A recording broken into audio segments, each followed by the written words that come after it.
अस्सलामुअलैकुम वरहमतुल्लाहि वबरकातुहू। जनाब आज बड़े दिन बाद जनाब माशाल्लाह बच्चे वाली बकरी लेंदे ने पहले सूए च और माशाल्लाह खूबसूरत और माशाल्लाह नायाब तोहफा ने चलो थोड़ी अक्खां दे सामने खूबसूरती दी इंतहाई ने। और बड़े दोस्त आंदे फौजी भाई जना गब्बड़ बकरियां देंदे ने बच्चे वाली बकरियां जना सानू चेक कराओ। जनाब आज बच्चे वाली बकरी लेंदे ने माशाल्लाह बिल्कुल तोता फेस च और पहले सूए च और माशाल्लाह पट वेखो माशाल्लाह चंगे माशाल्लाह हाइट कात वाली माशाल्लाह पट है। जनाब पट भी जना 2 तो 2.5 महीना दी और बकरी फिर भी क्रॉस होवन जनाब बिल्कुल तैयार है।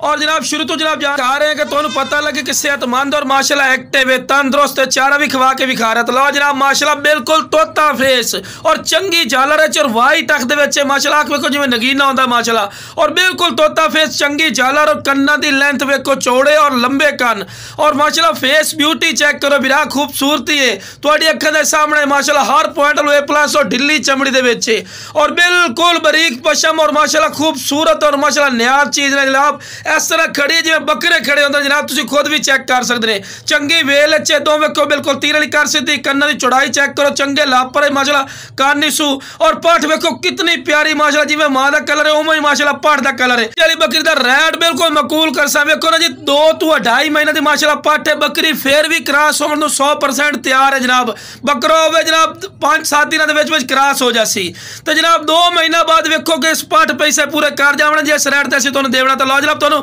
हवाना ही चेक करे ने माशाल्लाह कितना प्यारा माशाल्लाह हवाना बना रही है और कोई खान शान नहीं मारा नरम थाने पे क्योंकि बच्चों दुध पिवाइंदे ने बिरा तुहानूं चेक वाजे गल कर दे तो माशाल्लाह खूबसूरती दी इंतहाई ने। लो जनाब माशाल्लाह जिवें मां दा कलर इस उवें ही माशाल्लाह पठ दा कलर ने और खूबसूरत और दुध के लिहाज भी नंबर 1 है। इस टाइम जनाब 2 टाइम का 1.5 किलो दुध माशाल्लाह कन्फर्म गारंटी शुदा दुध इसू जी माशाल्लाह दी पठ पींदी है तो पार्टी वेखो कितनी माशाल्लाह प्यारी और माशाल्लाह जितना का दुध है पिया पठ दिन माशाल्लाह तैयार हो सी 2 महीना की माशाल्लाह पठ तो लगती है जिवें 5 तो 6 महीना दी सिर्फ की है जनाब दुध का कमाल है।